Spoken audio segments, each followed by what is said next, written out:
ஆச்சி twin bed non veg pickles வழங்கும் மணி செய்திகள்.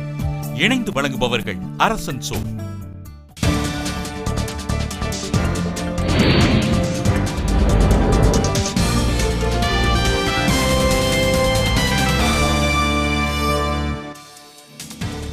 Petrol விலை லிட்டருக்கு ₹2.35 உயர்வு. டீசல் விலையும் லிட்டருக்கு 50 காசுகள் அதிகரிப்பு.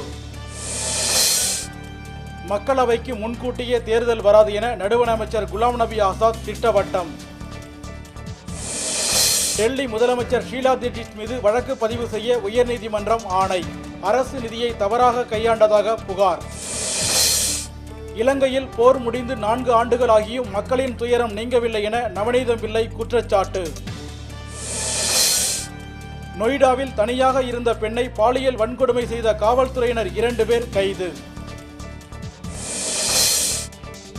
மணிப்பூர் ஆளுநர் வீடு அருகே சக்தி வாய்ந்த குண்டு வெடித்த நிகழ்வில் 2 பேர் படுகாயம். வேலூரில் திருட்டு வழக்கில் சிக்கியவர் குண்டர் சட்டத்தில் கைது. மாவட்ட ஆட்சியரின் ஆணையை ரத்து செய்தது உயர்நீதிமன்றம். புதுச்சேரியில் சட்டம் ஒழுங்கு பிரச்சனை ஏற்பட்டால் நடுவண் அரசு தலையிடும் என நாராயணசாமி எச்சரிக்கை.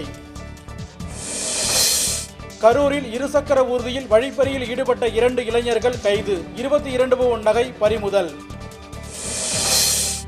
விளையாட்டு வீரர்களுக்கு விருது வழங்கி குடியரசுத் தலைவர் பாராட்டு. ரஞ்சன் ஜோதிக்கு கேல் ரத்னா விருது. ஆச்சி ட்வின் பெட் நான்வெஜ் பிக்கிள்ஸ் வழங்கிய மணி செய்திகள். இணைந்து வழங்கியவர்கள் அரசன் சோ.